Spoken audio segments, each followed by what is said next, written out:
O meu tema é o argumento evolucionista contra o naturalismo. Vamos lá.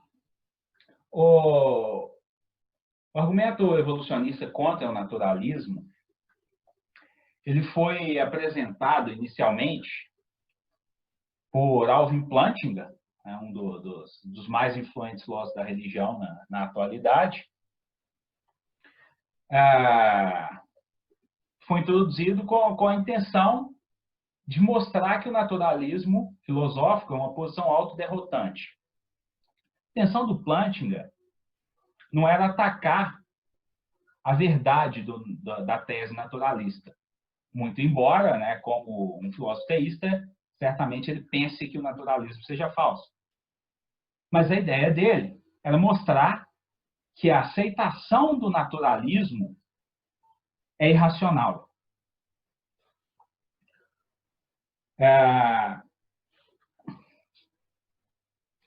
A ideia básica é que, partindo de pressupostos que os próprios naturalistas aceitam,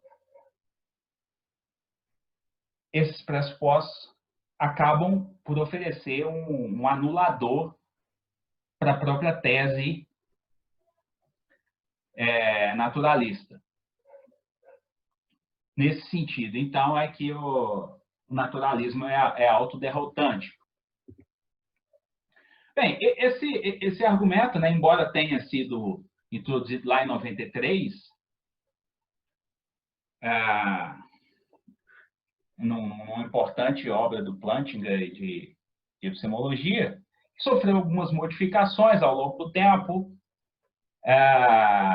Né? Em 2002 e em 2011, a gente pode ali achar talvez as principais modificações, mas o cerne do argumento acaba sendo o mesmo.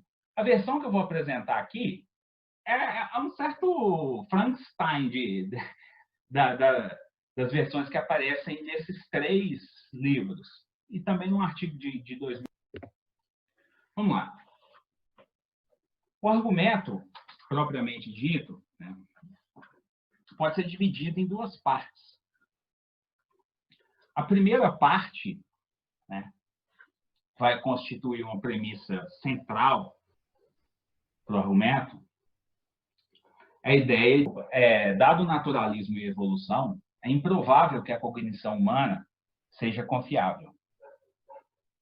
Segunda parte é a ideia de anulação, né? O Plantinga tenta mostrar como é que o naturalista, reconhecendo essa improbabilidade da confiabilidade da cognição humana, acaba por ter um anulador para sua própria posição. Beleza, vamos então para a primeira parte. É importante a gente entender o movimento que o Plantinga faz do naturalismo e da evolução até a conclusão de que é improvável que as capacidades cognitivas humanas sejam confiáveis. Mas vamos entender exatamente cada termo central dessa tese. Primeiro, a ideia de confiabilidade. A confiabilidade é uma propriedade que qualquer epistemologia naturalista precisa lançar a mão para explicar o conhecimento. A confiabilidade é a tendência que o mecanismo cognitivo tem de produzir mais crenças verdadeiras do que falsas.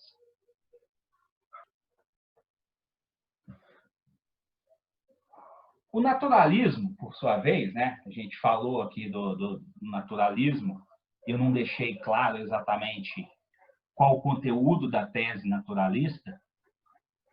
Para os nossos propósitos aqui, na verdade, para os propósitos do Plantinga, O naturalismo é a tese de que não há qualquer tipo de entidades sobrenaturais na realidade. O que implica, obviamente, que não existe Deus. O naturalista, então, tenta explicar o conhecimento em termos de confiabilidade, que é uma propriedade natural, e mais, uma vez que a confiabilidade é propriedade dos mecanismos cognitivos, certamente a explicação da confiabilidade também tem de vir em termos naturais, em termos que a nossa melhor ciência pode oferecer. Nesse caso, a melhor explicação disponível é a explicação evolutiva. A ideia, então, do naturalista, né, intuitivamente, é que a confiabilidade é produto da evolução biológica. Né? E mais, uma vez que o naturalismo está comprometido com a não existência de Deus, o tipo de evolução que vai ser adotada é a evolução não guiada. Obviamente, não há nenhum tipo de Deus guiando o processo evolutivo, não há nenhuma intenção, nenhuma pessoa querendo criar algo através dos processos evolutivos. Cabe, então, ao naturalista mostrar como é que a evolução não guiada dá conta de explicar a confiabilidade das nossas capacidades cognitivas. A abordagem padrão aqui é que a cognição é produto da seleção natural. A ideia básica é a seguinte, né? Em algum momento da nossa história evolutiva, né, algum organismo, uma população de organismos apareceu com sistema nervoso capaz de fazer representações do entorno, né, fazer representações do mundo externo, e essas representações ajudaram na sobrevivência desses organismos, de modo que eles pudessem chegar à idade adulta, reproduzir e transmitir esses caracteres para a prole. É assim que a seleção natural age, né? Na medida em que ter essas características aumenta a aptidão dos organismos, né? Os organismos que têm essas características tendem a sobreviver e aqueles que não têm tendem a ser eliminados. A seleção natural trabalha por eliminação de características, por assim dizer. Então, a gente tem que entender, né, e é intuitivo, num certo sentido, pensar que, bem, quanto mais representações apuradas do entorno, mais sucesso um indivíduo tem, né, para buscar alimento, para fugir de um predador, para encontrar um parceiro para acasalar, e assim por diante. Né? E, bem, dado, né, milhões de anos de processos evolutivos, né, em algum momento apareceu o tipo de cognição que é a nossa, uma cognição de primata, capaz de fazer representações bastante sofisticadas do entorno, e supostamente nos deu uma grande vantagem. Se a gente pensa que a capacidade de ter representações acuradas ou crenças verdadeiras, elas oferecem algum tipo de vantagem evolutiva, a gente precisa ser um pouco mais preciso, né? como é que ter essas crenças exatamente ajuda na sobrevivência, na reprodução, etc, etc. E a resposta óbvia é que no comportamento, né? Na medida em que as crenças produzem o comportamento, e aí sim o comportamento ele é alvo direto de seleção, então na medida em que o comportamento é selecionado junto àquelas características que causam comportamento. Para isso, então, a gente precisa entender qual é exatamente o papel que a crença desempenha na produção do comportamento. Há um conjunto de propriedades neurofisiológicas, conjunto de propriedades semânticas. Por que propriedades neurofisiológicas?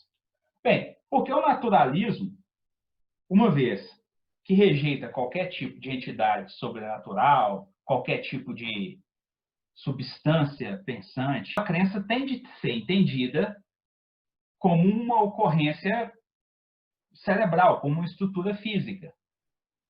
Estrutura física com conteúdo, obviamente.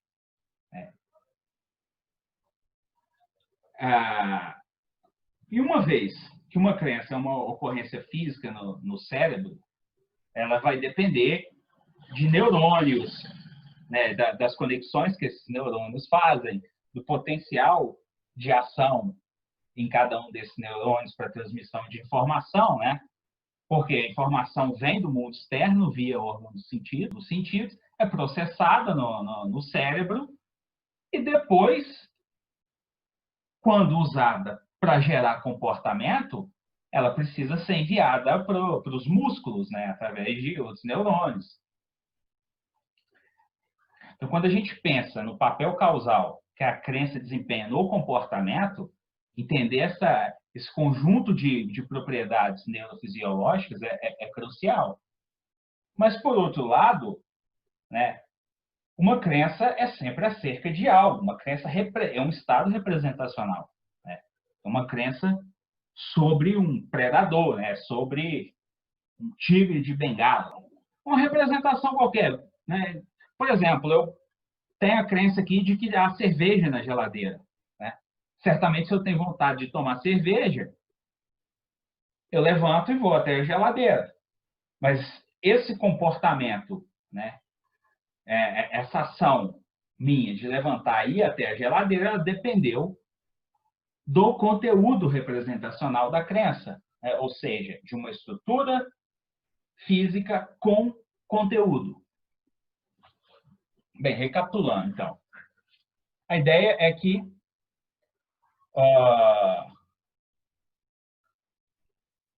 a nossa capacidade de produzir crenças verdadeiras depende do comportamento que essas crenças produzem. Esse comportamento, se é adaptativo, né, se é selecionado, junto vem essas crenças. O que cabe agora a gente é entender de que maneira o conteúdo de uma crença, e não apenas as suas propriedades neurofisiológicas, entram na cadeia causal que levam até o comportamento adaptativo. E aqui a gente chega propriamente no argumento que o Plantinga tem para sustentar que, dado naturalismo e evolução, é improvável que o nosso aparato cognitivo tivesse sido selecionado para produzir mais crenças verdadeiras do que falsas. Ou o conteúdo da crença tem eficácia causal ou não tem. Ou seja, né, ou o conteúdo da crença participa da cadeia causal que produz conhecimento ou não participa. As teorias materialistas da mente podem, em geral, assumir qualquer uma dessas perspectivas. Aquelas que pensam que o conteúdo das crenças e conteúdos de estados mentais em geral não participam da produção de comportamento, são teorias epifenomenistas. Elas podem até aceitar que o conteúdo é algo que sobrevém de uma estrutura física, mas uma vez que ele é produzido, ele é irrelevante, causalmente ineficaz.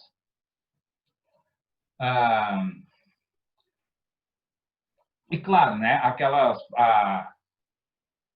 vão haver outras posições materialistas que vão presumir que há alguma abordagem do conteúdo que torne o conteúdo causalmente eficaz. Como é o caso do materialismo reducionista e mesmo do materialismo não reducionista.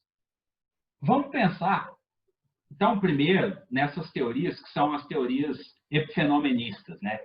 Que o conteúdo está lá, mas ele é irrelevante do ponto de vista causal. Então, a ideia do Plantinga aqui é que se o conteúdo não tem eficácia causal, a probabilidade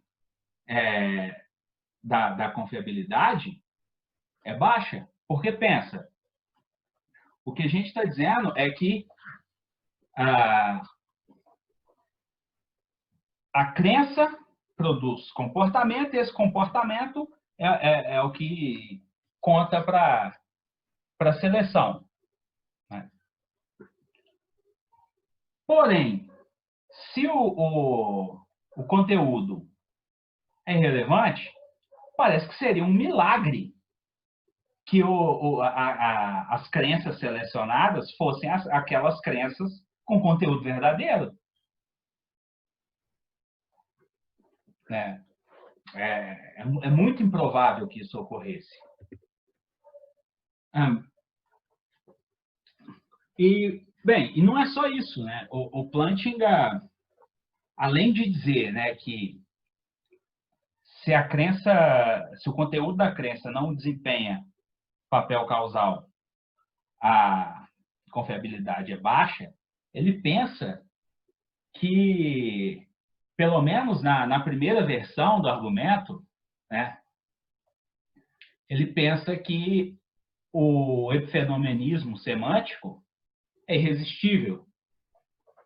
Né? Essa citação, né, que está lá no livro, naquele livro de 2002, naquela coletânea, né, Naturalism Defeated, ele deixa claro, né, ele não consegue ver como é que poderia ser o caso da crença ter eficácia causal, dado que o materialismo é verdadeiro. E aqui ele tem, mas o problema é que ele enfatiza isso e não deixa claro qual é, afinal de contas, o argumento. Né? Essa passagem que está destacada aí, né? Se dada a estrutura tivesse tido conteúdo diferente, mas as mesmas propriedades neurofisiológicas, a sua contribuição causal ao comportamento, pensa-se, seria a mesma. Né? Essa é a razão que o Plantinga dá para pensar que o materialismo implica, ou é muito provável, né, o epifenomenismo semântico, dado o materialismo.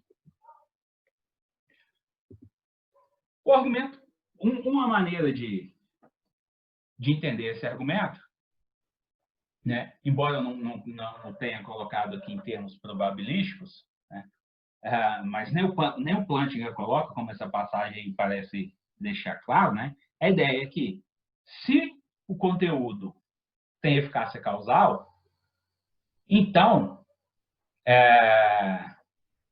não é possível que uma estrutura física, né, tenha as mesmas propriedades neurofisiológicas e conteúdos diferentes.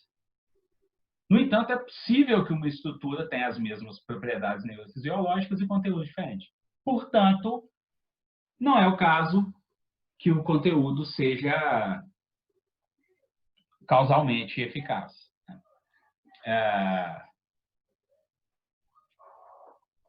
É interessante, né? Ele diz que é difícil ver, né? No texto ele claramente está falando em probabilidade, mas no fundo, se for esse tipo de argumento que ele estiver oferecendo, quer dizer que é um argumento quase, quer dizer que é um argumento muito forte, né? E se a gente tivesse que estipular uma probabilidade nesse caso, seria zero, né? Dado que o argumento dedutivo que a gente está apresentando aqui não tem nenhum tipo de consideração empírica, né? A gente está pensando só em termos de conexões conceituais entre conteúdo de crença e propriedades neurofisiológicas. Mas é isso o que o Plantinga fornece, então, a favor dessa segunda premissa do argumento, né? Se C não tem eficácia causal, então a probabilidade é baixa. Né? Probabilidade aqui, se não zero, próximo de zero. Por outro lado, assim, olha, ainda que o conteúdo tenha eficácia causal, a probabilidade continua sendo baixa. E aqui, o argumento é mais difícil de ver ainda. Né? Embora mantenha alguma semelhança com o argumento anterior. O que o Plantinga está dizendo? Está dizendo, olha, vamos supor, então, que o materialismo, que haja teorias materialistas em que impliquem que o conteúdo da crença tem impacto causal no comportamento. Claramente, aqui o materialismo reducionista é uma posição desse tipo. E mesmo o materialismo não reducionista. Essas posições, né, são posições bastante famosas das discussões de filosofia da mente. E o que há de comum entre elas é a ideia de que o conteúdo de um estado mental, ou, no nosso caso aqui, o conteúdo de uma crença, ele é determinado pelas propriedades neurofisiológicas. E aqui essa ideia de determinação pode ser entendida de duas maneiras diferentes.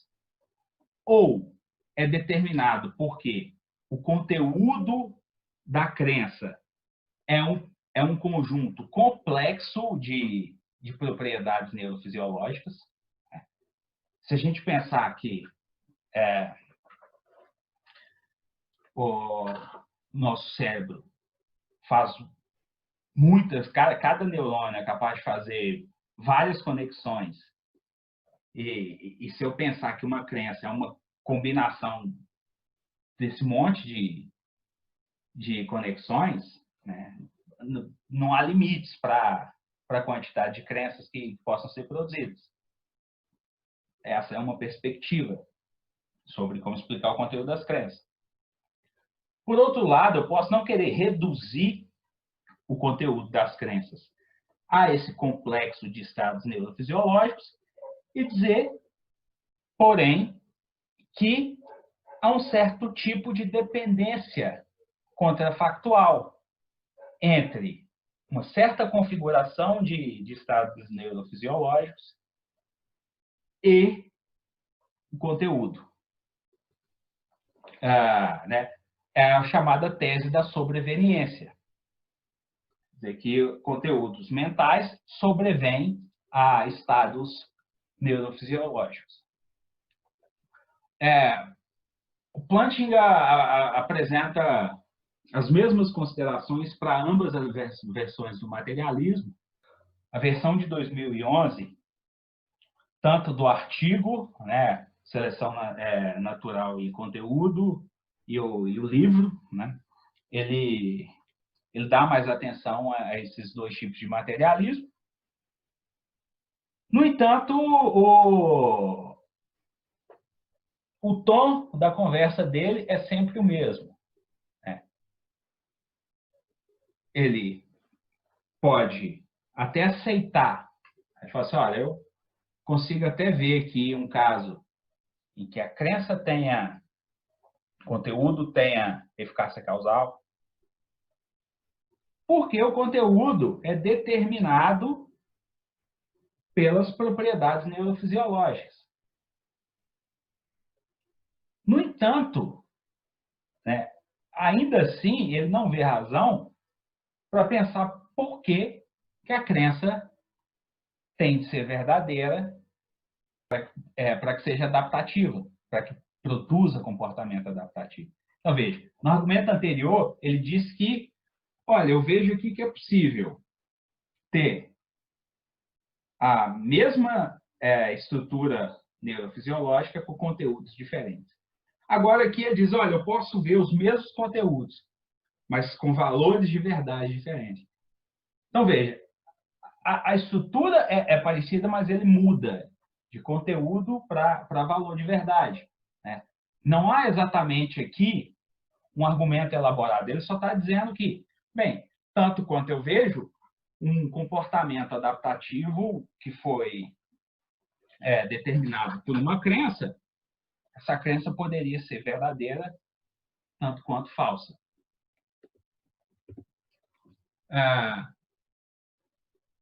Uma maneira, e essa é uma maneira bastante grosseira de procurar esse argumento, né? E é um bom exercício tentar extrair o melhor argumento que o Plantinga poderia oferecer, né? Eu simplesmente coloquei esse argumento grosseiro aqui, que é até difícil enxergar a validade dele. Mas para fins de ilustração, vamos lá, né? As propriedades neurofisiológicas determinam o conteúdo. A seleção, na medida em que seleciona as propriedades neurofisiológicas adaptativas, seleciona o conteúdo das crenças, né?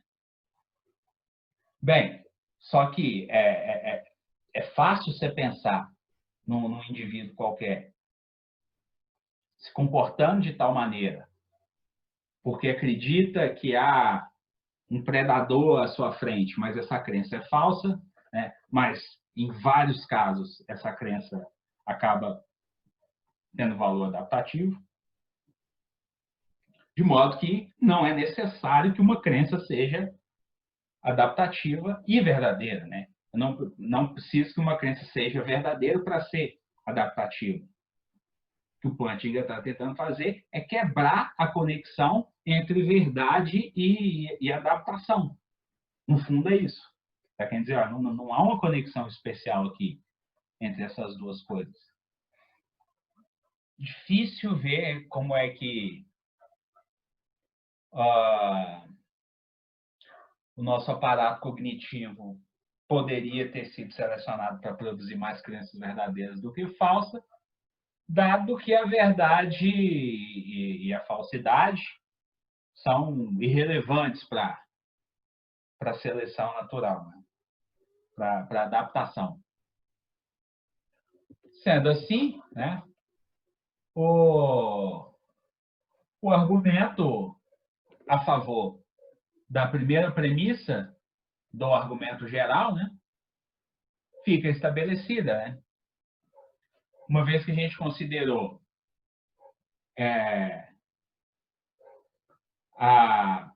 as possibilidades de explicar o papel causal do conteúdo da crença, dado o materialismo, que é a posição implicada pelo naturalismo, parece, então, que a probabilidade da confiabilidade, dado o naturalismo e evolução, é baixa. Vamos passar para a segunda parte do argumento, que é a parte da anulação. Né? Relembrando, a ideia do Plantinga eu mostro que é improvável a confiabilidade da cognição humana e mostro que o naturalista, uma vez que reconheça essa improbabilidade, ele vai adquirir um anulador para a sua própria crença. Um sujeito tem um anulador para uma crença quando ele adquire alguma informação que torna irrazoável que ele continue sustentando essa crença. O camarada adquire uma nova informação e essa informação torna improvável, né? Torna baixa a probabilidade da crença inicial.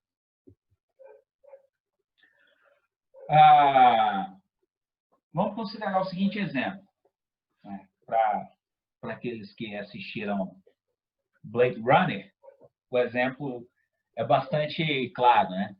A Rachel acredita, com base nas suas próprias experiências, que ela é um ser humano, né? Principalmente com base nas memórias que ela tem, né? É bastante razoável a crença dela de que ela é um ser humano. Ela olha para ela própria, vê o seu corpo, ela tem um conjunto de experiências, ela lembra da infância. Não poderia ser diferente a crença que ela tem dado às experiências.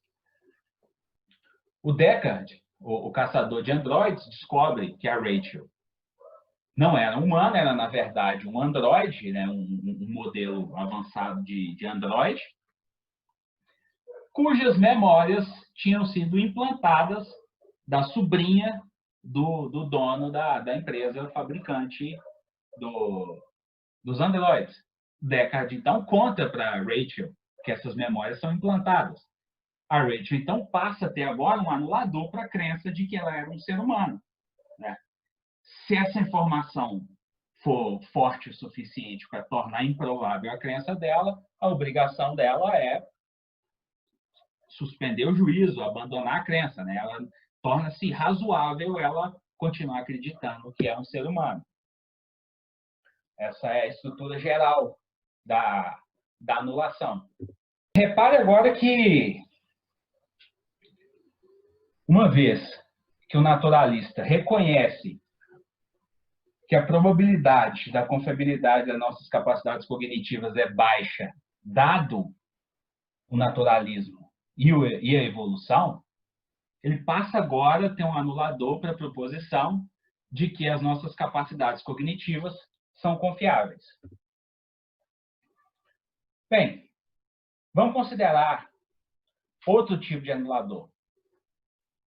Esse anulador agora diz respeito à anulação da crença quando o sujeito adquire uma crença sobre a confiabilidade do processo que formou aquela crença.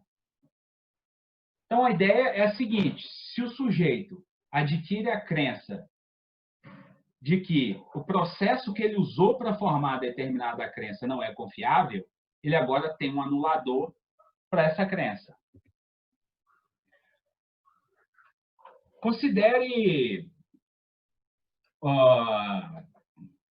um Joãozinho das Couves qualquer, que todo dia passa por uma rua do Centro Histórico de Ouro Preto e olha para um casarão vermelho, bonito, e, né, forma a crença de que é ali um lampião pendurado na janela. Ele passa ali todo dia, olha para a janela e fala: olha, está ali um lampião. Essa crença é sempre formada através de uma distância considerável, né? É um sobrado, a janela é alta. E acontece que o nosso amigo, ele é informado de que tem miopia. Como ele era descuidado, ele nunca pensou em fazer exame de vista. Aconteceu de ter que fazer um exame de vista na escola, seja lá o que for, né? Ele pensou: você tem miopia, o que implica que ele não enxerga bem objetos médios a uma distância de média para longa, né? Ou seja, ele agora adquiriu a crença de que a visão dele não é confiável em certas condições, condições que se adequam exatamente àquelas de observação do lampião. Bem, agora então o Joãozinho tem um anulador para a crença dele de que há um lampião pendurado lá no casarão vermelho da rua direita. Ele, né? Ainda que seja verdade que há um lampião, né? Ele acabou de receber uma informação de que a visão dele, naquelas condições, produz mais crenças falsas do que crenças verdadeiras. Essa é uma razão suficiente para ele não confiar nas suas crenças visuais, né? Portanto, ele tem um anulador para quaisquer crenças visuais naquelas condições. Bem, agora, novamente, basta a gente entender que, uma vez que o naturalista adquiriu a crença de que é improvável que as nossas capacidades cognitivas sejam confiáveis, né, é natural que ele também acredite que é provável que elas não sejam confiáveis, né? Obviamente, aqui eu não estou levando em consideração o caso em que ele teria que suspender a crença porque ele não sabe se é ou não, caso em que a probabilidade seria 6-6, né? Vamos deixar esse caso de lado. Vamos considerar que, uma vez que a probabilidade de ser confiável é baixa, a probabilidade de não ser confiável é alta. Bem, uma vez que ele acredita agora que as suas capacidades cognitivas não são confiáveis, isso implica que ele tem de acreditar que a sua memória não é confiável, a sua visão não é confiável, a sua capacidade de raciocínio não é confiável, e talvez até sua capacidade de receber testemunho de outras pessoas não é confiável. Dado tudo isso, implica que todas as crenças que o naturalista forma são anuladas, né? A proposição é provável que a confiabilidade... A proposição é provável que as capacidades cognitivas humanas não sejam confiáveis, anula qualquer crença formada por qualquer capacidade cognitiva humana. Isso quer dizer que anula também as próprias crenças do naturalista sobre o naturalismo e sobre a evolução. Ele adquiriu essas crenças através das suas próprias capacidades cognitivas. Portanto, essas crenças são anuladas, né? Se ele, então, é racional, né, supondo que nenhum sujeito que reconheça que tem um anulador para uma proposição e continue acreditando nessa proposição seja racional, o naturalista seria, então, irracional se acreditasse na sua própria posição. Vamos lá, vamos recapitular, então, o argumento. Premissa 1. A probabilidade da confiabilidade das capacidades cognitivas humanas ser confiável, dado o naturalismo e a evolução, é baixa. Alguém que reconheça essa improbabilidade e que seja um naturalista evolucionista tem um anulador para a proposição de que as capacidades cognitivas humanas são confiáveis. Bem, se alguém tem um anulador para essa proposição, então tem um anulador para qualquer crença que provenha das suas capacidades cognitivas, inclusive a crença no naturalismo evolucionista, né? Portanto, o naturalista tem um anulador para a sua própria crença no naturalismo. Né? A versão final do argumento fica bastante bem organizada, né? Muito mais agradável de se ver. No entanto, né, tudo isso ao custo daquela argumentação um pouco complicada a favor da primeira premissa. Para finalizar, eu queria mencionar algumas dificuldades iniciais para aqueles que se sentirem intelectualmente desafiados por esse argumento, né? Aqueles que tiverem inclinações naturalistas possam explorar e se engajar nesse debate. O primeiro problema diz respeito à anulação. Vamos considerar o seguinte: Plantinga vai lá e estabelece que o naturalista tem um anulador para todas as suas crenças. Mas é central para o argumento do Plantinga que o naturalista concorde com as premissas do argumento. Uma vez que o Plantinga quer mostrar para o naturalista que ele é irracional. Só que se o naturalista tem um anulador para todas as suas crenças, isso implica que o naturalista também tem um anulador para as premissas do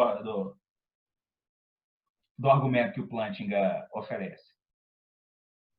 Bem, se alguém é apresentado a um argumento e não tem justificação para acreditar nas premissas, né, a gente não pode dizer também que esse mesmo sujeito vai ter justificação para acreditar na conclusão.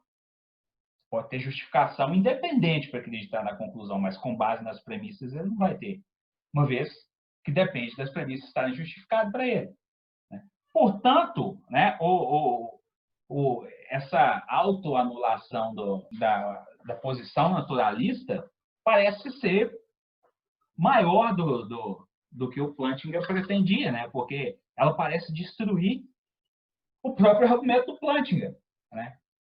Se ela não dá razão para o naturalista ser naturalista, ela também não dá razão para o naturalista aceitar o argumento do Plantinga. Bem, então é melhor que o naturalista continue na mesma posição que ele começou, né? Há maneiras bastante inteligentes aqui de explorar sutilezas epistemológicas para se livrar dessa acusação, né? Mas eu queria mencionar uma que é particularmente famosa na história da filosofia, que é a escada do Wittgenstein.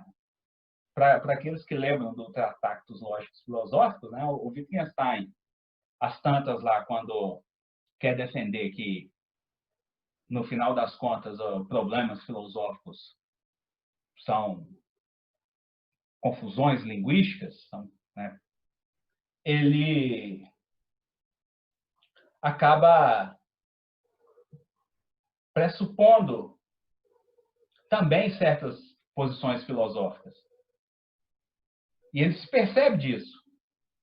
E ele vai e diz, mas isso não é autorrefutante, uma vez que é como se fosse uma escada. Eu usei essa posição como uma escada para atingir a posição. Uma vez que eu cheguei lá, eu posso jogar a escada fora. É estranho, né? Dizer que, bem, aqui o Plantinga oferece aqui as razões para o naturalista se autoderrotar, e para não se autoderrotar novamente, o que implicaria na derrota do Plantinga, o naturalista deita fora a escada. Isso é estranho. A imagem pode ser bonita, mas é difícil dar sentido a essa posição. Uma dificuldade mais séria, né, ela diz respeito lá ao argumento a favor de um. Vamos retornar aqui ao argumento a favor de que, dado o materialismo, é improvável que a crença tenha impacto causal no comportamento. Note que a ideia do Plantinga aqui é explorar uma certa possibilidade, né? Parece a partida concebível que uma estrutura física tenha as mesmas propriedades neurofisiológicas e, no entanto, conteúdos diferentes.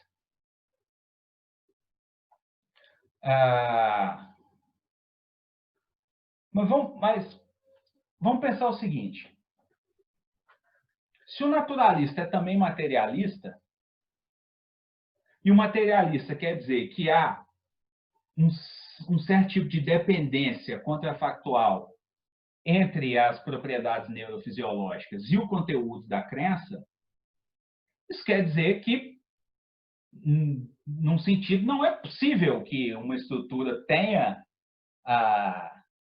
uma determinada configuração neurofisiológica e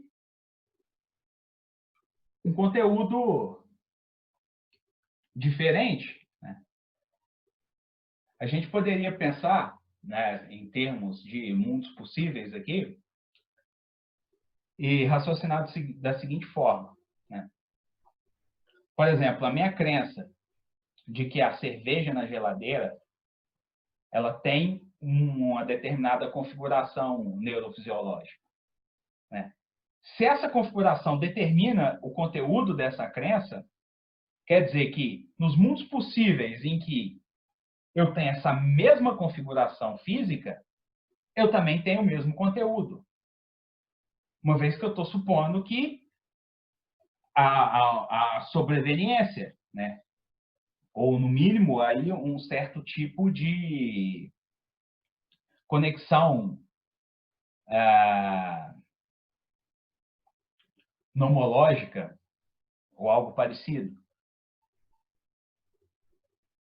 Portanto, um naturalista, um materialista, nunca aceitaria essa ideia de que é possível ter a mesma estrutura com propriedades neurofisiológicas e conteúdo diferente. O que resta, então, ao Plantinga a pressuposição de uma teoria do conteúdo não materialista. Não importa qual seja essa teoria, né? O que ele está dizendo é que é possível que isso ocorra. Bem, mas uma teoria não materialista não interessa ao naturalista. E lembre-se que para o argumento do Plantinga ser bem sucedido, é preciso que o naturalista concorde com todas as premissas. Então, esse argumento aí, ele não é tão efetivo assim contra o naturalista, né? Ele pressupõe aquilo que o naturalista não aceita. Uma teoria não materialista do conteúdo. E a mesma coisa pode ser dita para o argumento do Plantinga contra as teorias materialistas, né? Ele, né, para efeitos de argumentação, ele supõe, então, que as teorias materialistas conseguiriam determinar essa conexão contrafactual entre propriedades neurofisiológicas e conteúdo. No entanto, poderiam ter valores de verdade diferentes, né? Ele só sobe um nível, né? E agora aqui, então, ele parece pressupor que a verdade não tem nenhum tipo de conexão com as estruturas no cérebro e o conteúdo, né? Por que não aceitar que o modo como o mundo causa determinada configuração no cérebro do sujeito, que por sua vez determina o conteúdo, por que ele também não aceita essa dependência contrafactual?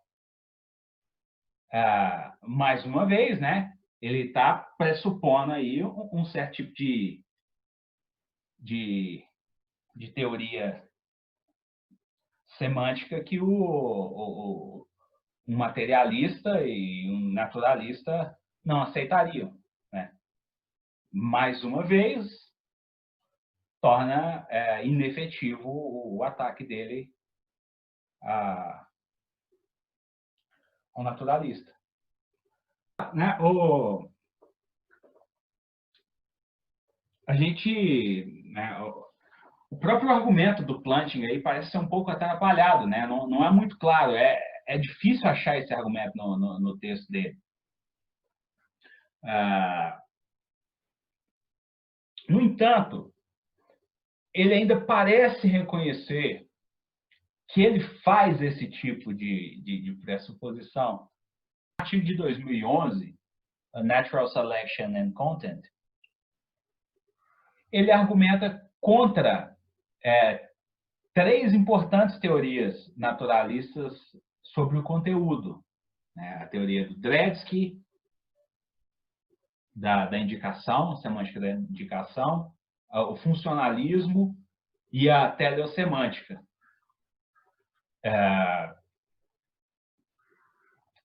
Essas teorias, o que é interessante é que todas elas recorrem à seleção natural para explicar como é que foi possível que certos organismos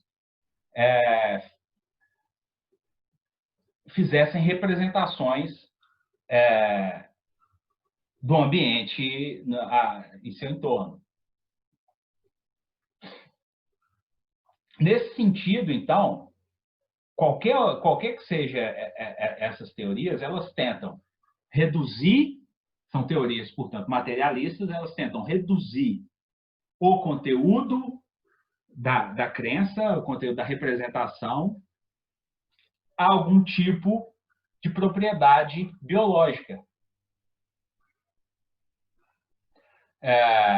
E na medida em que eles fazem isso, eles conseguem explicar, por exemplo, por que o aparato visual foi selecionado para produzir crenças sobre propriedades do entorno.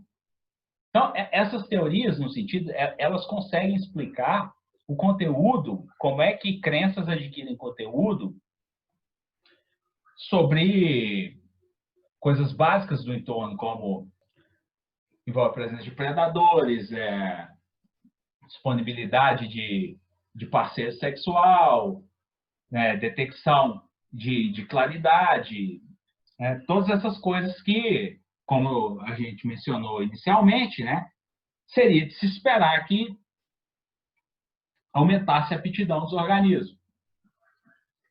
A crítica do Plantinga é uma crítica muito geral. Ele, na verdade, se aproveita de uma dificuldade dessas teorias, que é explicar como é que crenças mais complexas podem adquirir conteúdo, né? Ele dá o próprio exemplo da crença de que Deus existe, né? Como é que a crença de que Deus existe é explicada num cenário em que está lá um organismo representando coisas que dizem respeito a predadores e a alimento e parceiros sexuais. Né?